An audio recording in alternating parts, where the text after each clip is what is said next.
హైదరాబాద్ నగరంలో భారీ వర్షం కురిసింది. బంజారాహిల్స్, జూబ్లీహిల్స్, అమీర్పేట్, పంజగుట్ట, ఖైరతాబాద్, ఎస్ఆర్ నగర్లో జోరు వాన కురిసింది. మాదాపూర్, ఫిల్మ్ నగర్, గచ్చిబౌలి, అత్తాపూర్, నార్సింగి, కోకాపేట్, కోటి, నాంపల్లి, యాబిడ్స్, దిల్సుఖ్ నగర్, రాజేంద్రనగర్, అంబర్పేట్, ఉప్పల్లోనూ వర్షం కురిసింది.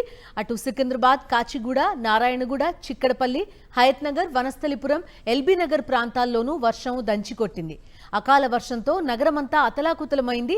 ఈదురు గాలులతో కూడిన భారీ వర్షం కురవడంతో పలు చోట్ల చెట్లు కూలిపోయాయి. వివిధ ప్రాంతాలకు విద్యుత్ సరఫరా నిలిచిపోయింది.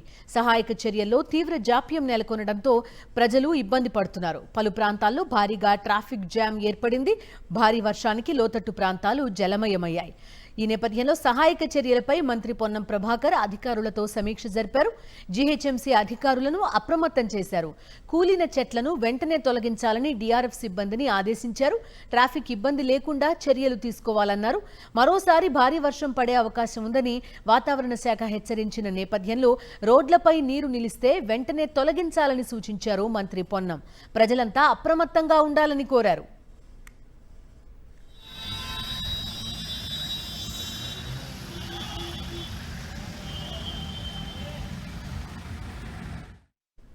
తెలంగాణ వ్యాప్తంగా భిన్న వాతావరణ పరిస్థితులు నెలకొన్నాయి. ఉదయం ఎండ, సాయంత్రం వర్షం, ఈదురు గాలులు, వడగళ్ల వానతో జనం పరేషానవుతున్నారు. ఉత్తర మధ్య మహారాష్ట్ర నుంచి మరాఠ్వాడ, అంతర్గత కర్ణాటక, రాయలసీమ, తమిళనాడు మీదుగా గల్ఫ్ ఆఫ్ మన్నార్ వరకు సముద్ర మట్టం మీదుగా ద్రోణి కొనసాగుతోంది. రాష్ట్రంలో దక్షిణ నైరుతి దిశగా గాలులు వీస్తున్నాయి. ఈ నేపథ్యంలో రాష్ట్రంలో 2 రోజుల పాటు వర్షాలు పడే అవకాశం ఉందని వాతావరణ శాఖ పేర్కొంది.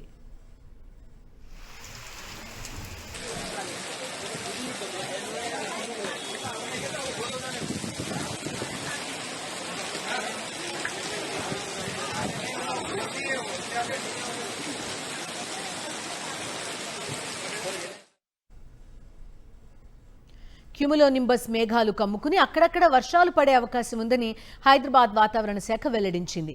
ఇవాళ ఉరుములు, మెరుపులు, గంటకు 30 నుంచి 40 కిలోమీటర్ల వేగంతో ఈదురు గాలులతో కూడిన వర్షం పడింది. ఇక తెలంగాణలోని కొమురం భీం, ఆసిఫాబాద్, మంచిర్యాల, జగిత్యాల, కరీంనగర్, పెద్దపల్లి, జయశంకర్ భూపాల్పల్లి, ములుగు, భద్రాద్రి కొత్తగూడెం, ఖమ్మం, నల్లగొండ, సూర్యాపేట, మహబూబాబాద్, వరంగల్, హన్మకొండ, జనగాం, సిద్దిపేట, నాగర్ కర్నూలు జిల్లాల్లో అక్కడక్కడ వర్షాలు కురిశాయి. వచ్చే 3-4 రోజులు అధిక ఎండలు నమోదయ్యే అవకాశం ఉందని పలు ఉత్తర ఈశాన్య జిల్లాలకు వాతావరణ శాఖ ఆరెంజ్ అలర్ట్ జారీ చేసింది.